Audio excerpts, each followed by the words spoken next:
have a question about God's love. Yeah. I always thought I had a connection with God in one way or another since early childhood. And then several years ago, now I feel from your explanations that I actually experienced that love. Things happened to me like it was an instant, rapid growth. It wasn't just like moving from my 20s to my 30s. It was an expansion of consciousness, understanding, seeing things clearly. And then I understood that I had no connection with God before. It was just me covering what I wanted to see and just excluding whatever I didn't want to see. Yeah. So this process started, and as soon When as did it start?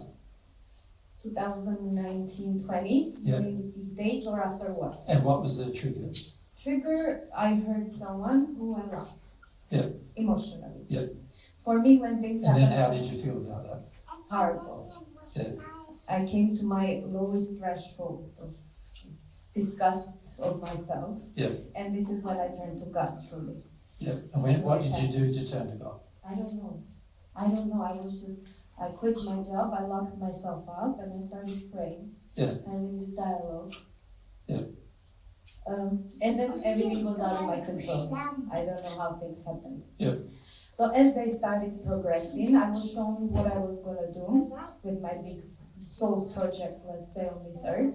Yeah. And of course, I became... Can I stop you now? Yeah. We're in a personal question. But something I must say. What you're experiencing is not God. Can I please quickly formulate my question before you say?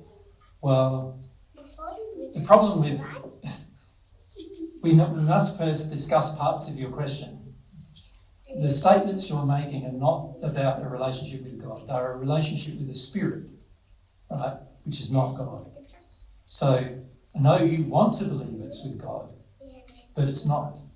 Now, this was a spirit who wanted to meet you, wanted to help you get out of the feelings you had at the time. So that the spirit's motivation, from the spirit's perspective, the spirit's motivation was sort of righteous, they believe. But from God's perspective, the motivation was not righteous. But you now believe that you have a relationship with God when you actually don't have one yet. You have one with the spirit. Now, you don't want to hear that. No, I want to differentiate. How do you know whether it was with spirit or it was with God? No, I know you don't. I lost that connection. I know you don't want to hear it. I know you don't want to hear what I just said. But I'm saying that this is what's happened. Sure, but how do I know? That's my question. Well, firstly, the spirit is trying to change your life and tell you what your goals in life should be. Now, God never does that. God never does that. God never influences your free will. God only ever responds to your free will. He doesn't influence it. He doesn't say, this is your goal in life. You should do this. Only spirits do that. Right? God does not do that. But that's not what I was told. Like, I wasn't told you should do this. I came to an understanding myself. No. I didn't ask what should I do. I'm saying we can talk to the spirit if you want, because your spirit will own up to the fact that he told you to do it. We can talk to that spirit if you want to. Right? But I'm hearing from him what happened. Right? You believe he is God, but he is not God. He is a spirit who suggested to you, made suggestions to you what to do.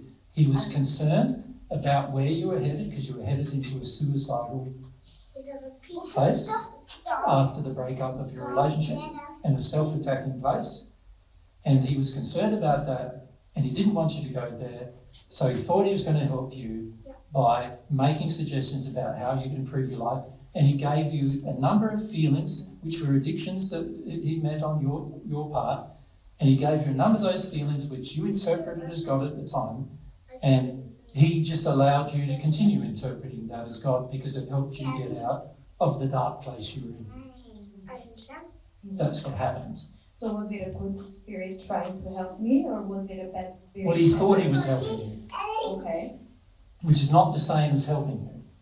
It's like when you go and help somebody else. Sometimes you do things for other people because they're motivated by your own feelings about the thing, but it's not necessarily actually helping the other person. You know, an example of that is most women who have children believe they're helping their child if they take them to soccer and take them to music and take them to and run around for them everywhere. And most people believe they're helping the child, but actually from God's perspective, you're not helping your child. You're degrading your child's condition by causing the child to believe that your life is to serve the child. Right? So from God's perspective, it's completely the opposite. But the average person on earth believes it's okay, and this is the same with the spirit. The spirit is not in a condition that's good enough to be able to say, you know, understand what God's laws are about the matter. And so what the spirit tried to do is help you, thinking that it's helping you.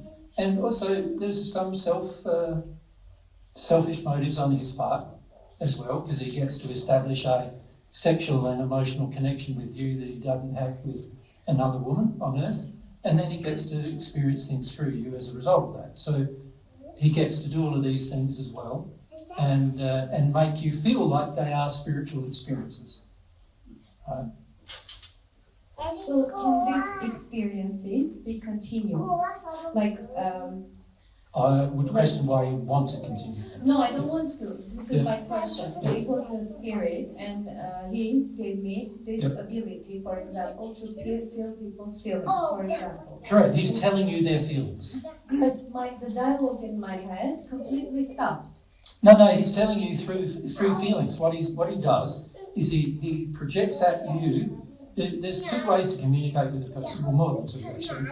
One is from mind to mind. The other one is by projecting a feeling. So if I project a feeling of rage at Mary, you follow, Mary can feel my rage. If I projected the feeling, if I go, I want Mary to feel how angry I am, and she's not feeling that at the moment because I'm feeling quite funny about it, and so that's what she's feeling like. But if I projected rage in a real manner at Mary, even though I don't say anything, Mary can feel it. This is what the Spirit is doing with you. He's going, this is what the other person feels, and he projects the feeling at you, and then you get to feel what the other person feels. And you then feel informed. He's trying to inform you about the other person's feelings, which is true. And a lot of times, by the way, it's not actually accurate. Because there's a limit to his abilities and sensitivity. And so he's only sort of accurate, you know, I would say 10% of the time. But he feels he's accurate 100% of the time. And as a result, you get to feel feelings from him that are the feelings of other people. And then you interpret them as, I can feel other people, isn't that wonderful? But he's doing this to create a stronger and stronger bond with you for his own reasons, you know, but it's not a relationship with God. How do I get rid of him? Well, you know, he's a bit offended. Yes. I mean, if I didn't know I was communicating to him. No, but he's a bit offended because he feels he's helped you for 5 years, and you've also accepted this help in the past, and so he knows you're in a codependency with him, and he's a bit offended now that you don't want to, which I sort of understand. You know? I would have more of a view with him of how can I educate myself and him about that this relationship is not good for me. That would be a more loving. Okay. See, the hellish view is, how can I get rid of him? You understand? The loving view is, how can I grow in love and help him grow in love to the point where we don't have this codependence? That would be the loving view. So partly we can talk to him. You know, you know, that's something you can do. You can talk to him about it. But also you would need to deal with your part of the dependence, your addiction in the dependence. And that's going to require you facing what your addictions are, and also the trigger point, which was the relationship, you know, like what happened in the relationship before this occurred. You know, what happened with I'm assuming it was a man in a relationship with, yeah.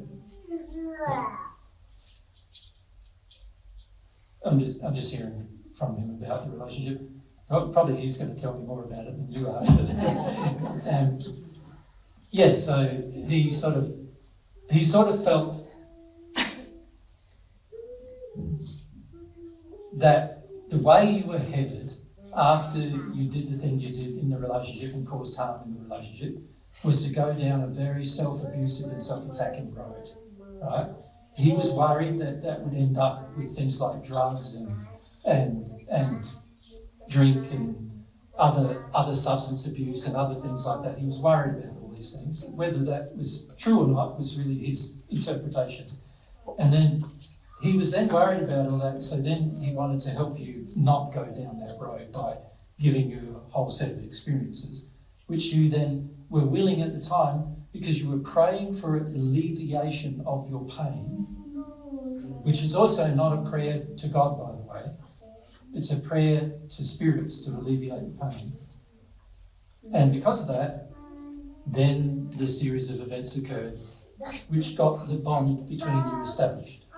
So I'm sorry, Mary. I was praying to show me why I did what I did to him. That was my prayer, well, core of my prayer, along with many other things. Yeah, I wouldn't say you're being honest with yourself there, to be frank. I agree that you wanted that to be your prayer, if you like. If you wanted to feel like that's what you wanted to do. Yeah. But the emotion coming from you at the time was not that. The emotion coming from you was quite specifically, please rescue me from this pain I am feeling. Right? From the guilt and shame I'm feeling. what happened with the spirit was, in a large degree, it alleviated you of that pain. Because it sort of gave you information about why you did it. It gave you information not wholly honest why, though. No, it's information, not truth. Just information about why you did it. Not God's truth. It gave you information about how to do better, and it gave you information about what to do next. And also, who's telling you, get off your backside, start doing some things, so that you don't wallow with self-pity of it all. So it's, as well. Can you see that all three of those things that I mentioned, the thing that, the reason, the information about the reason, the information about how to do better in future, and the information about what to do next, is all taking you away from feeling the pain of what you had done, like really feeling it. Yeah, probably. And not only the pain, but the cause of it. That's what, which is more related to your father and your childhood. Really, the emotions you really don't want to feel about, which are related to Dad in particular. Really feeling that pain is what's going to take you to the cause of why you did it. And I'm back to that. I tried to feel, I came once several months ago, and I just stopped it because it was too painful. Yeah. So yes, but I thought I was on a God's truth No. Now I'm more confused. Thank you. But your circumstance is interesting because it does show how we can enter states of delusion, doesn't it? And how easy it is with some spirit help to enter those states. And this is one reason why we've also been on the trip talking to the spirits involved with the person more than just talking to the person, because obviously, the spirit also wants to help in some way and thinks they're helping oftentimes, but oftentimes they don't have God's standard of love either. So the way in which they help is often not the way God would help. Yes. And God does never, ever help you avoid emotion. Ever. Yeah. God knows you have the power to feel it. He created you as the most powerful, the most intricate creation of the universe, the human soul is. And he created you with the power to feel everything, experience everything, and the ability to do that. So God will never assist you to avoid your feelings, ever. I'm sorry, I know this sounds strange, but at that point of time, I wasn't avoiding my emotion. I was crying 24/7, like I was really going into core of something. I'm sorry you weren't. You were feeling what I would classify as a... Shame. Guilt and shame, both things. Yeah. As you were feeling addictions as well as feeling a tantrum is the best way to put it. A tantrum is like, to put it in a raw way, let's say you're a child, you've got a young child going through a lolly aisle, a candy aisle, what do you call them here? Sweets? A sweet shop or a sweet aisle, and on the child wants the sweet, it's got the sweet before, wants the sweet now, and mum says, no, you can't have it, and the child goes into a tantrum. In other words, you can't have what you want, is what the message from the parents is. And then we go into states of crying for days and days and days on end, frequently, particularly when it comes to relationships, because we've got so many addictions associated with relationships.